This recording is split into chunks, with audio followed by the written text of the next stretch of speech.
Dagon, baby! Anyway, welcome. So we're going to try out some game called Dagon. Or Dagon? Or Dagon? Dagon. Or Dagon, baby! Anyway, this is if you guys don't know this game, I think yeah, I'm pretty sure, yeah, if you guys know like H.P. Lovecraft, so he has some novel called Dagon. So this is kind of like where it's based from. So yeah, without further ado, let's do a start. So Dagon is a faithful interactive adaptation of H.P. Lovecraft's work focused on story and atmosphere. You will not find difficult choices, action sequences, or inventory management here, and movement is limited progression through locations, along with the I am writing this under an appreciable mental strain, since by tonight I shall be no more. During the game, you will encounter interactive elements. Some of them will allow you to continue your journey, others reveal interesting facts about the original short story, historical background, and the author. Some of the trivia is hidden. In order to find these secrets, focus your eyes and look for the Elder sign. Ah, that one. The brunch thingy. Can't move. Ah, okay. So there's no movements. I think we only have to like look at some Penniless, things. and at the end of my supply of the drug which alone makes life endurable, I can bear the torture no longer, and shall cast myself from this garret window into the squalid street below. Alright. Do not think from my slavery to morphine that I Oh am shoot. a Oh degenerate.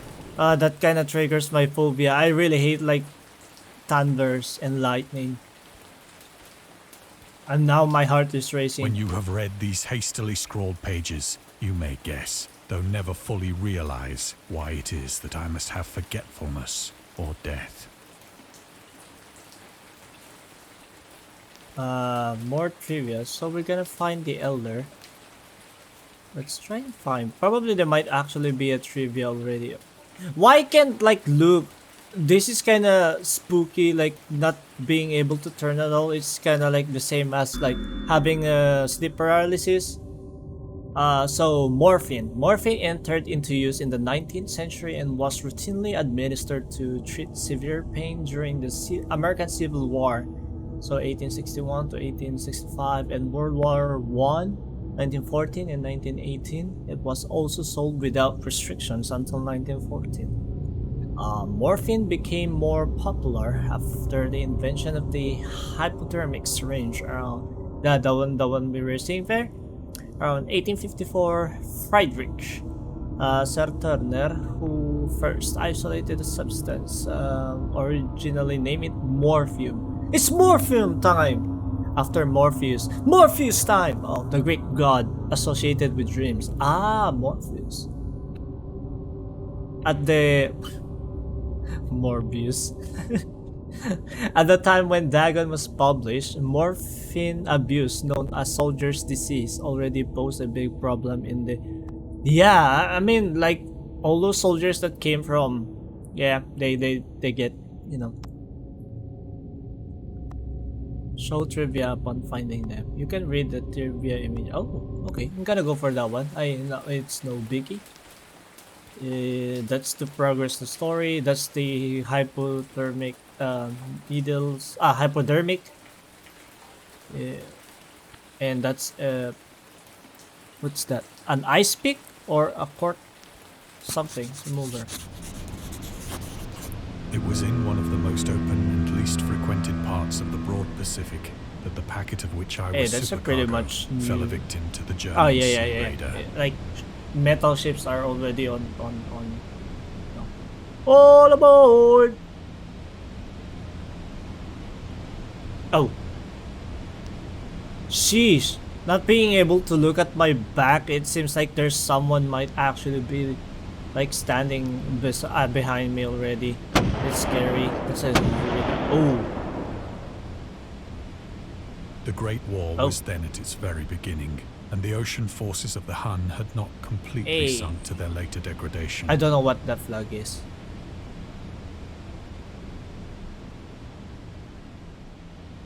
So that our vessel was made a legitimate prize, whilst we of her crew were treated with all the fairness and consideration due us as naval prisoners. Ooh. That's a trivia. Okay, here, the trivia. The Huns.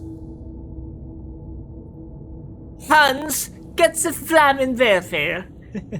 That's the only thing I know. Or rather, I think the Huns were also like, yeah, from the Mongol, right?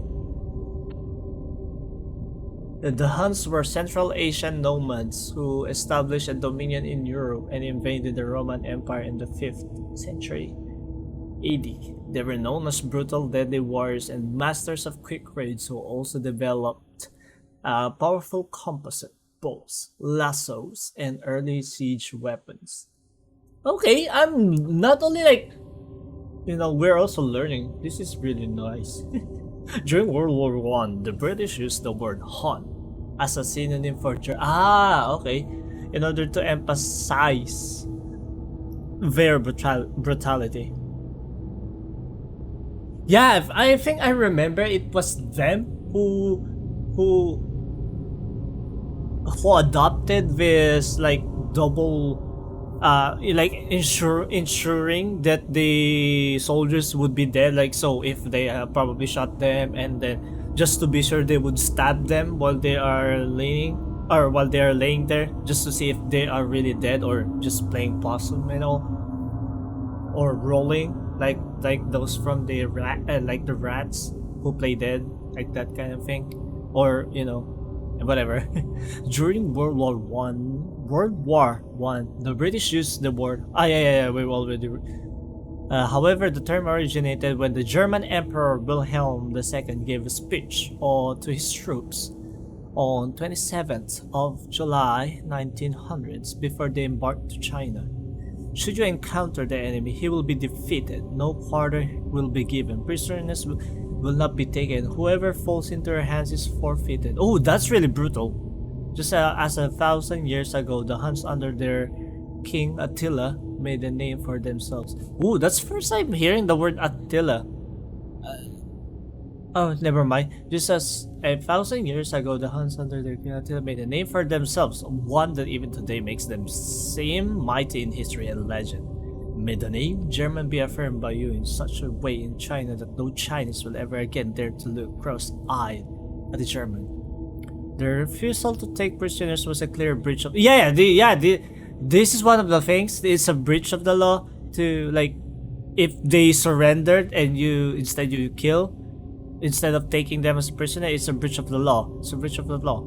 And also, like, when you found one that is alive, or when you guys found like someone is playing dead, instead you just take them as a prisoners, not like stab them with a stick, poke them like a stick with a bit like a bear, something like that. Yeah, this one, the first Hague Convention of 1899.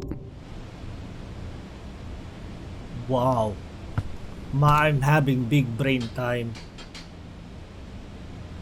So liberal, indeed, was the discipline of our captors that 5 days after we were taken, Hey, I managed to military escape alone in a rations. small boat with water and I don't know, provisions for a good but length of time. I've been seeing like this not only military ration or emergency rations, and I legitimately want to try them. Like, I mean, experiencing it like for real when you really have to take the emergency rations, it's never fun, guys. It's never fun, but like just trying them out for the sake of, like, just a leisure thingy, like for the sake of like knowing what it tastes like, or what, it's a good one. It's a nice one. When I finally found myself can I adrift and free, I had but no, I little can't. idea of my Man. surroundings. When it fallen. Oh no. No. This is one of those things I fear. Imagine I can remember when I was Never a working on a competent ship, navigator, I like could only guess vaguely I by would the sun have and to stars that I was somewhat south of the I would have equator. to patrol like the outskirts, or the outside parts of the like on the main deck, so it's kind of like outside the accommodation area. You were not actually permitted to even go there, especially if you are a junior, or basically you are just like uh, on the non authorized non-authorized position, or to go on alone there, because you know how things can happen, like if for example if like a huge wave just suddenly hit and you got off balance, and you'll be sploosh into the water, and that's the end for you. And I've heard a lot of scare stories from that one. There was this even funny thing that it was a scary story, but it was a scary and dangerous story, but it was like also a quite hilarious one. So there was this one guy who was working on the main deck, and it was like the wave was like hitting really high there. It's even reaching the main deck, and one of the I think he was a he was a chief mate, or I forgot what his position was, but he got hit by the waves and he was taken away from the ship by the waves. So it's like whoosh, away. And then afterwards, like the wave hit again, and he was sent back to the ship again, and it was like, oh, okay. I thought I was done. Okay, and that one as well. So yeah, back to my story. Like when I was working, I remember like if you are you are away from the cities and all, like you're just in the middle of the sea basically. At night you wouldn't see anything besides the only light that was like, if you see ships, of course, if you see ships from afar, you would see them. But if on the horizon, or on the side, you are the like you are the you know your ship is the only ship there.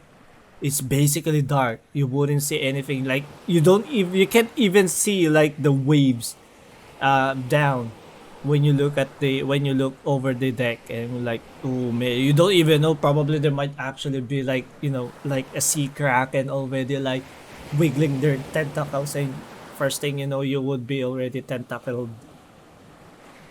Of the longitude, I knew nothing, and no island or coastline was in And sight.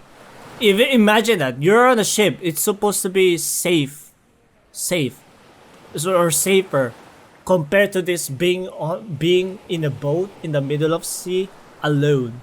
And not only that, it's not even like it's a really basic boat, or not basic, but rather like it's a really old fashioned boat, not like the ones with lifeboats that already has some roofs or shelter on it. So you don't have to worry if it topples down, it would upright himself, as long as you don't like open any ports there to let the water inside.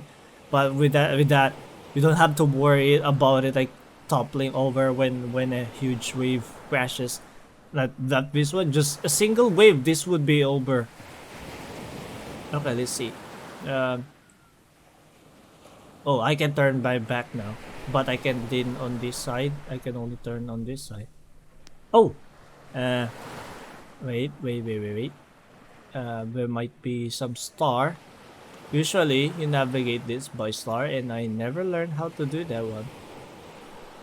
I even like see one from Moana, where they use their hand, like to measure the star.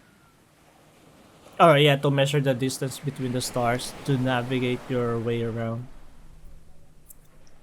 The weather kept fair, and for uncounted days I drifted aimlessly beneath the scorching sun, Yeah, waiting and that's either for that's the some thing. passing ship or to be cast on the shores of some habitable land.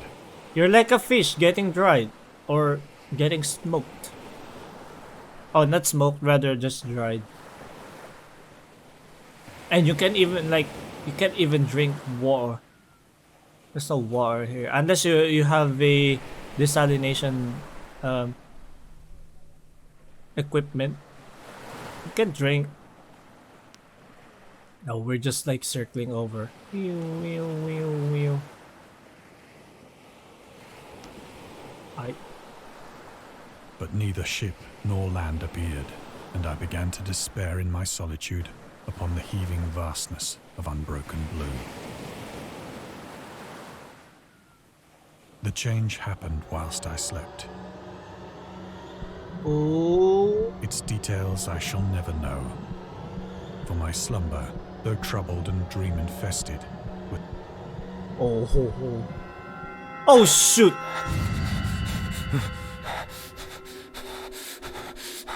What the frick is this? How where are we?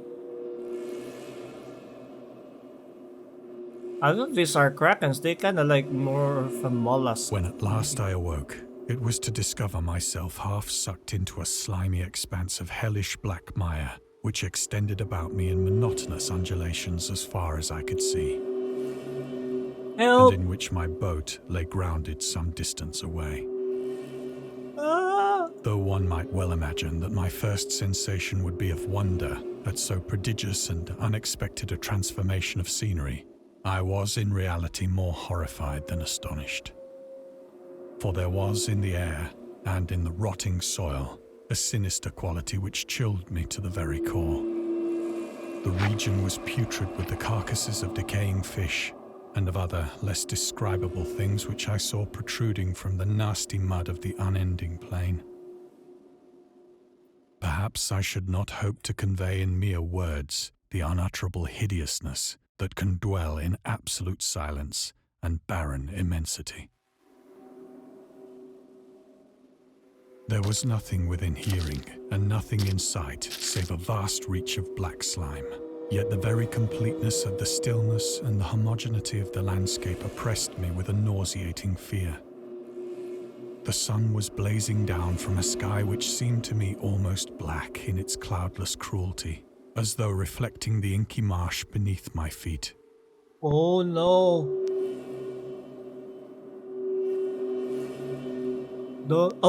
What's that?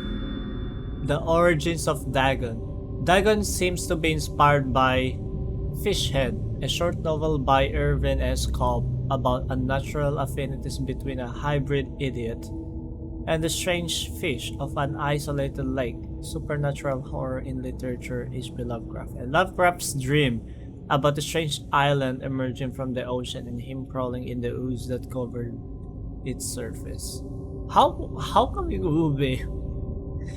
They really have some imaginative dreams.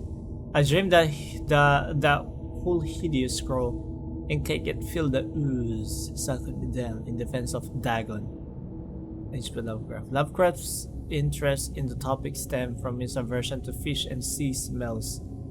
In his own words, I have hated fish and feared the sea and everything connected with it since I was 2 years old, but I cannot recall what earlier experience gave me such a profound and lasting aversion to the sea and seafood. The Dweller in the Dark.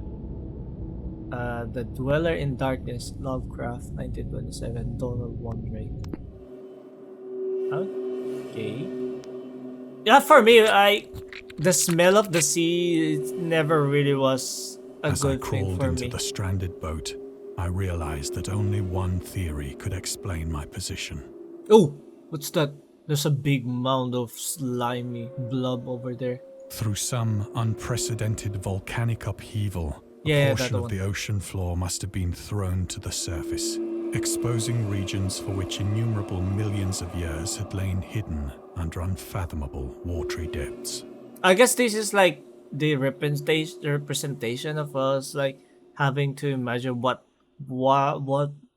does it looks like, or what does it feels like as well to be under at the So bottom great of the was sea the or extent something. of the new land which had risen beneath me that I could not detect the faintest noise of the surging ocean, straining my ears as I might. Nor were there any seafowl to prey upon the dead things. More trivia? I think there might be more trivia. What the? What? No, no more trivia. Alright, let's go For further. several hours I sat thinking or brooding in the boat, which lay upon its side and afforded a slight shade as the sun moved across the heavens. As the day progressed, the ground lost some of its stickiness and seemed likely to dry sufficiently for traveling purposes in a short time. Ooh. That night I slept but little, and the next day I made for myself a pack containing food and water, preparatory to an overland journey in search of the vanished sea and possible rescue. Possible rescue with this one? Ooh.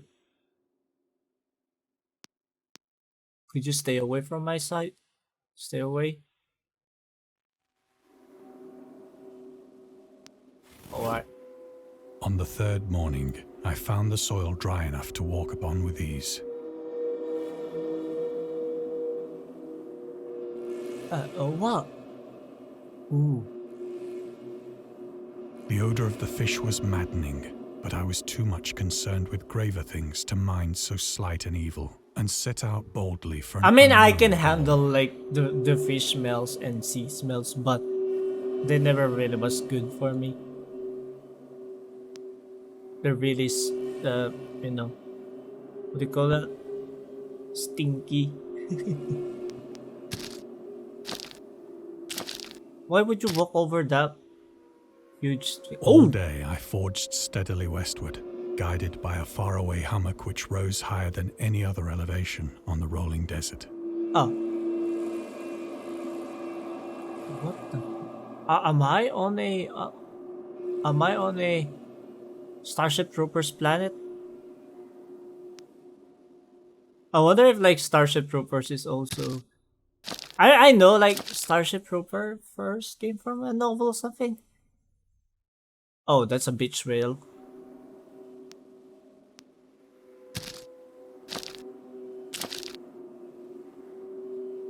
That night I encamped, and on the following day still travelled toward the hummock, though that object seemed scarcely nearer than when I had first espied it.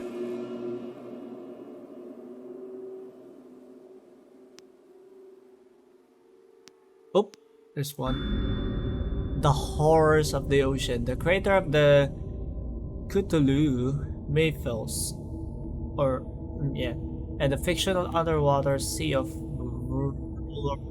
Riley was convinced that life could not exist at the bottom. That life could not exist at the bottom of the ocean because the water pressure would make it uninhabitable.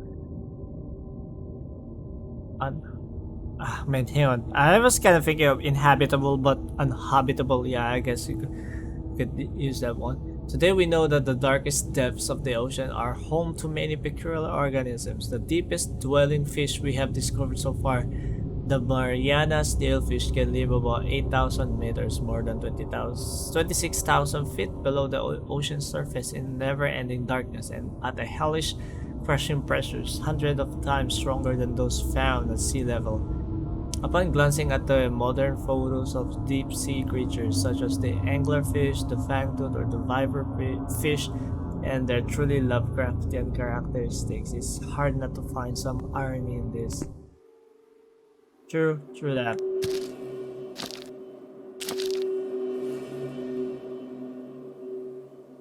Please do not surprise. Oh, okay. By the fourth evening, I attained the base of the mound, which turned out to be much higher. Okay, that than is a it weird appeared from reflection. distance. An intervening valley setting it out in sharper relief from the general surface.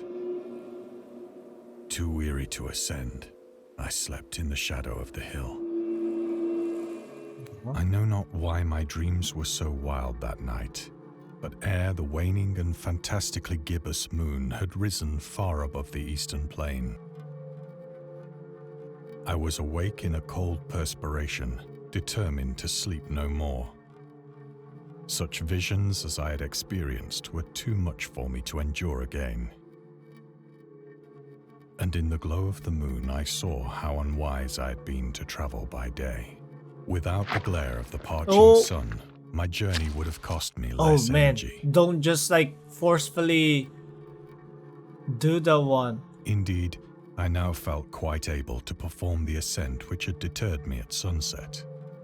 Picking up my pack, I started for the crest of the eminence.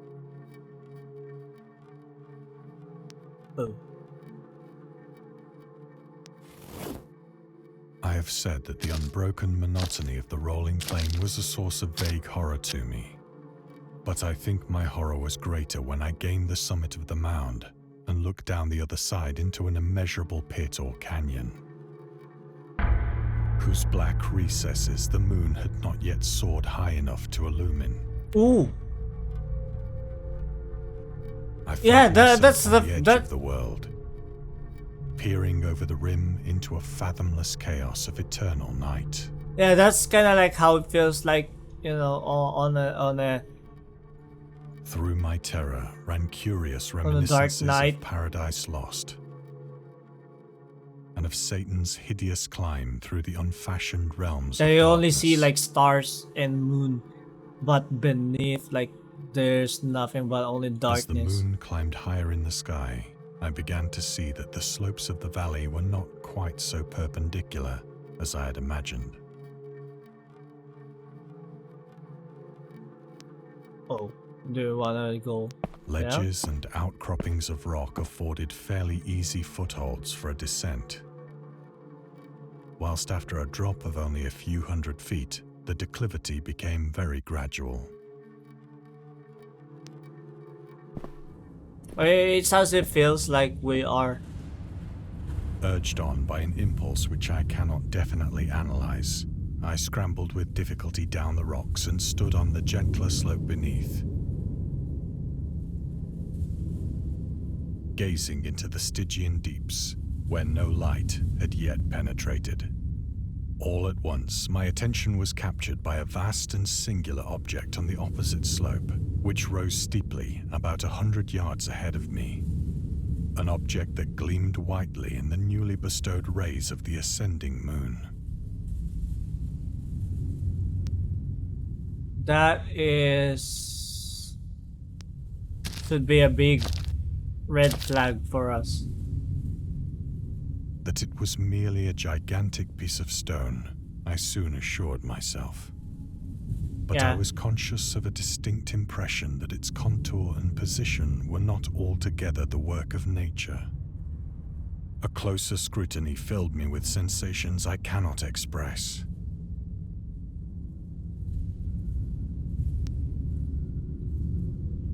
Are you going to despite climb that its one? enormous magnitude and its position in an abyss which had yawned at the bottom of the sea since the world was young, I perceived beyond a doubt that the strange object was a well-shaped monolith, whose massive bulk had known the workmanship and perhaps the worship of living and thinking creatures. Dazed and frightened, yet not without a certain thrill of the scientist's or archaeologist's delight, I examined my surroundings more closely.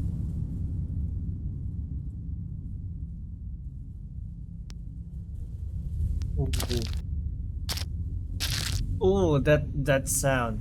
That sound is Now near the giving zenith, me shone weirdly and vividly chills. above the towering steeps that hemmed in the chasm,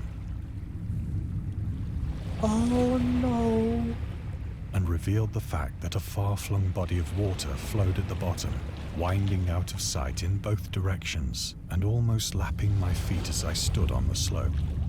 Okay, I don't like that. I think someone was like breathing behind me. Across the chasm, the wavelets washed the base of the Cyclopean monolith, on whose surface I could now trace both inscriptions and crude sculptures. Oh well, I think we are forced to go The there. writing was in a system of hieroglyphics I'm flying? unknown to me and unlike anything I'd ever seen in books, consisting for the most part of conventionalized aquatic symbols such as fishes, eels, octopi, crustaceans, mollusks, whales, and the like. Several characters obviously represented marine things which are unknown to the modern world, but whose decomposing forms I had observed on the ocean-risen plain. It was the pictorial carving, however, that did most to hold me spellbound.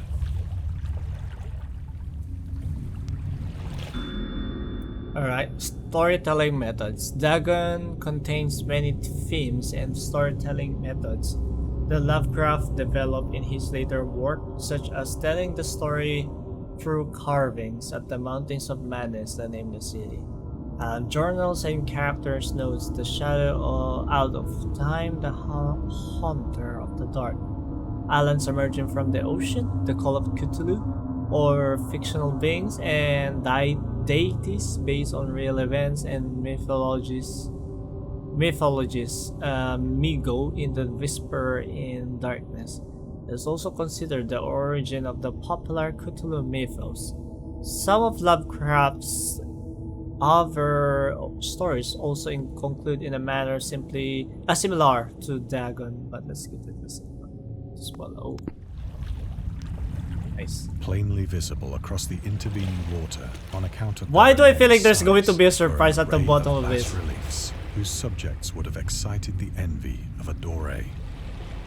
I think that these things were supposed to depict men, at least a certain sort of men, though the creatures were shown disporting like fishes in the waters of some marine grotto, or paying homage at some monolithic shrine which appeared to be under the waves as well. Of their faces and forms I dare not speak. Alright, so detail. it feels like we are sunken at the bottom of the ocean. I think that's what kind of like... The remembrance makes me grow faint. Grotesque beyond the imagination of a Poe or a Bulwer. That's the queen! They were damnably human in general outline, despite webbed hands and feet, shockingly wide and flabby lips, glassy, bulging eyes, and other features less pleasant to recall. Curiously enough, they seem to have been chiseled badly out of proportion with their scenic background, for one of the creatures was shown in the act of killing a whale, represented as but little larger than himself. I remarked, as I say, their grotesqueness and strange size, but in a moment decided that they were merely the imaginary gods of some primitive fishing or seafaring tribe. Some tribe whose last descendant had perished eras before the first ancestor of the Piltdown or Neanderthal man was born. Oh. Okay, we can't do. Okay, nice. Awestruck at this unexpected glimpse into a past beyond the conception of the most daring anthropologist, I stood musing whilst the moon cast queer reflections on the silent channel before me. Then, suddenly, I saw it. No. With only a slight churning to mark its rise to the surface, the thing slid into view above the dark. Fiend-like and loathsome, it darted like a stupendous monster of nightmares to the monolith.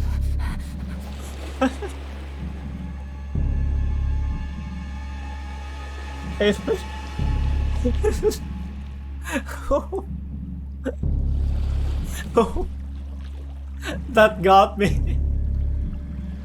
Oh man, that's why like I stopped playing horror games or like lately. I'm so easily spooked. About which it flung its gigantic scaly arms, the while it bowed its hideous head and gave vent to certain measured sounds. Just don't breathe. I think I went mad then.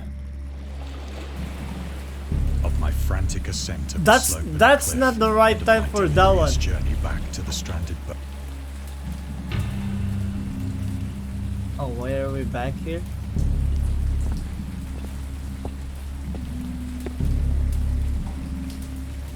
Oh, we're back. I believe I sang a great deal and laughed oddly when I was unable to sing.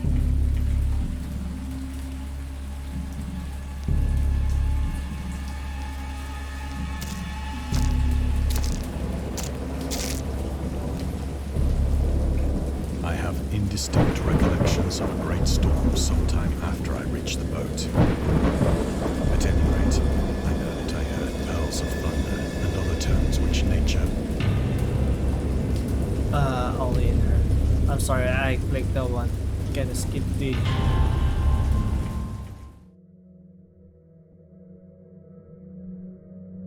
When I came out of the shadows, I was in a San Francisco hospital. Oh, nice.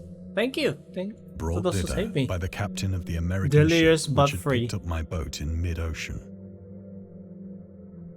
In my delirium, I had said much, but found that my words had been given scant attention. Morphine! Of any land upheaval in the Pacific, my rescuers knew nothing. Nor did I deem it necessary to insist upon a thing which I knew they could not believe. Oh. The journalist. Lovecraft was a prominent figure in the world of amateur journalism in 1915. Started publishing his own journal called The Conservative, which included political and social commentary, poetry, short stories, and literary criticism written by him and other authors. Howard was a skilled wordsmith, but he also took criticisms to heart, which resulted in his decision to step away from writing poetry and concentrate on a weird fiction again. For the first time since his teenage years, Dagon, published in 1990, is one of the short stories written during that period. In this example excerpt from The Conservative, the master of horror fiction explained his attitudes towards warfare and the idea of the world. Was it the one who also made the War of the Worlds? Or only based from that one? I can't remember. Why any sane man being can believe in the possibility of universal peace is more than the conservative can fathom. Should the entire civilized world agree simultaneously to disarm, one or more nations would undoubtedly retain secret armaments. Damn, this is the more true. The proper time take advantage of their more altruistic and less astute contemporaries in a wild career of conquest against unarmed victims. No country is or ever can be above warfare until the basic impulses of the human animal shall have miraculously changed. True that, true. I've been thinking about like what if we just all throw our arms and gave up on the war and such. Like, you know, we have to abandon the ideals of ethnologist. Killing some, or equipping arms, guns, all of that, and with that you don't have to worry about the police no more.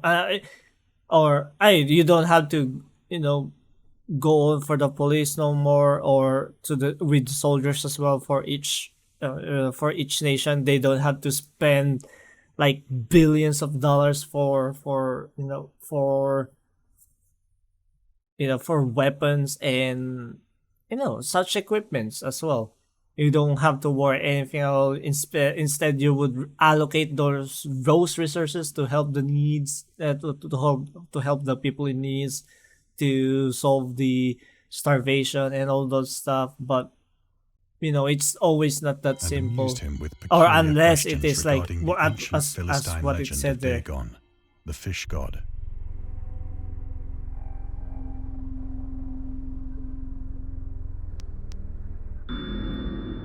Dagon was the main deity of the Philistines, worshipped throughout the Middle East as the ancient god of fertility and crops. In Hebrew, the word Dagon was a common noun for grain. The rulers of Akkad, Mesopotamia, chose him as the patron saint of their war conquest. He also appeared as the judge of the dead in an Assyrian poem and an underworld prison warder in one of the Babylonian texts. He is often mistakenly for a fish god due to the wrong interpretation of his name, as in Hebrew the word dag means fish. In H.P. Lovecraft's work, Dagon is an underwater deity ruling over the deep ones. Deep ones. A humanoid race with fish traits that resides in the oceans. He is worshipped by a secret cult called Esoteric Order of Dagon.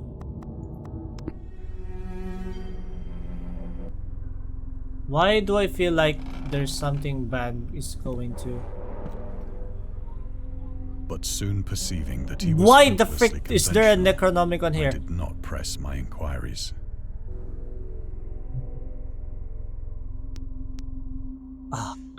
Alright.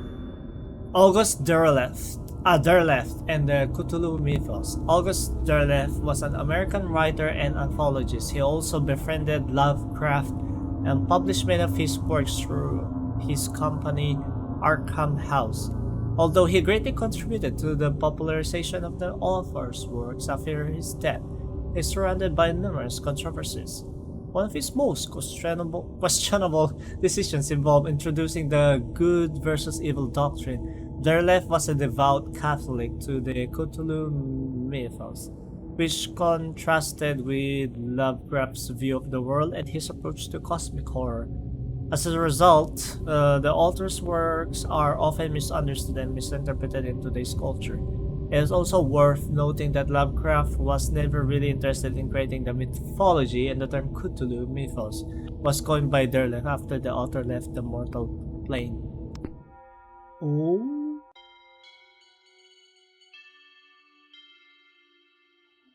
Okay, I don't like it. What, like, you know, saying nothing besides only you and the room. It's so eerie. And I don't even wanna like just randomly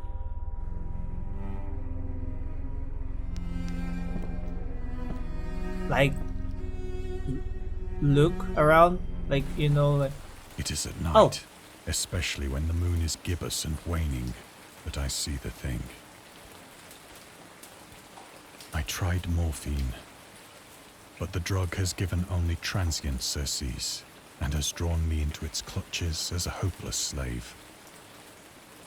So now I am to end it all, having written a full account for the information or the contemptuous amusement of my fellow men.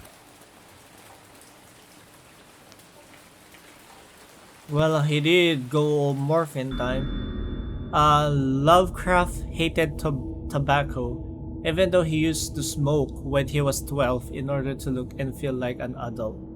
I think that's what most of like people started like smoking in for. You know, when one started, and you would always be seeing it now, or you know, when you're a young one, you will be seeing it now, and kind of it's kind of like, you know, an adult thing, and when you've been on an issue, you would actually think of it like, oh, why do I try this so I could make myself feel like an adult, something like that. And that's where most addiction comes from. Like, once you try it, and you would be like, oh, this is nice, or something like. But you know, but yeah, don't smoke. In order to look and feel like an adult. In his correspondence with friend Reinhard Kleiner, he claims that he quit as soon as he started wearing long pants. He also had a very strong opinion about alcohol, as evidenced by his letter to, how do I pronounce that? Zelia Brown, dated 13th of February 1928. As for the matter of drinking, I have never tasted intoxicating liquor and never intend to. Having a strong aesthetic disgust at anything which blunts or coarsens the delicate natural equipoise of the evolved human intellect and imagination. I'm not going to say anything about this. Drinking excited my personal repugnance, hence I don't drink. Let the herd do what they will. I am rather in favor of prohibition, the prohibition of any one antisocial force as well as of any other. Source: The Spirit of Revision, Lovecraft's letter to Zelia Brown, Reed Bishop, H.P. Love, Sean Branney, and Andrew Lehman, Joshi. Hey, that's nice for him. Often, I ask myself if it could not all have been a pure phantasm. A mere freak of fever as I lay sun-stricken and raving in the open boat after my escape from the German man-of-war. This I ask myself, but ever does there come before me a hideously vivid vision in reply. I cannot think of the deep sea without shuddering at the nameless things that may at this very moment be crawling and floundering on its slimy bed, worshipping their ancient stone idols and carving their own detestable likenesses on submarine obelisks of water-soaked granite.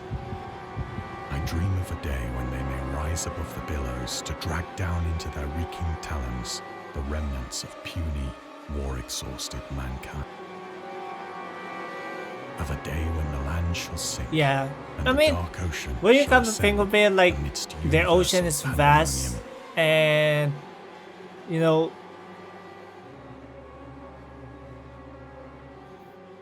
like for example, if you're a big guy, of course you live in a big house or something like that. It's pretty much, I wouldn't say natural or common. Let's just say common.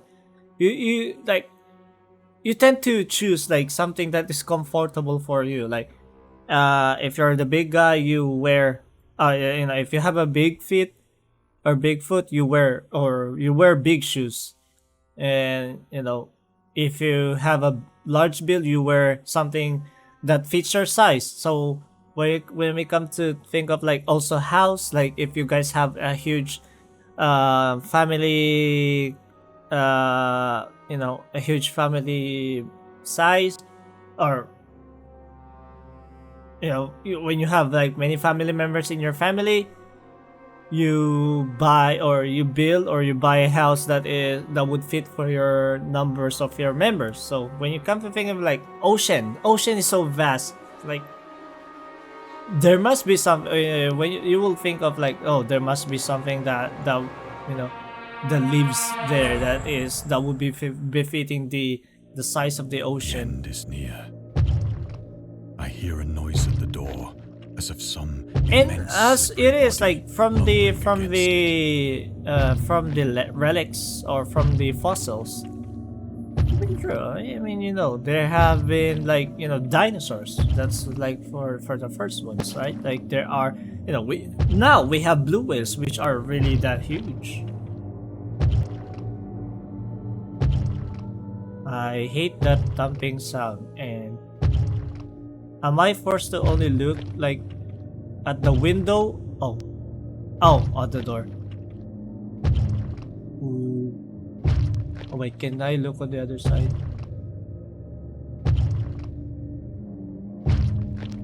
It shall not find me.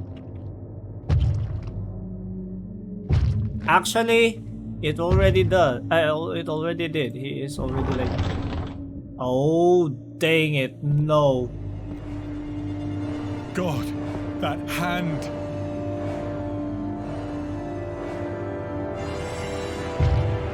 The window! The window!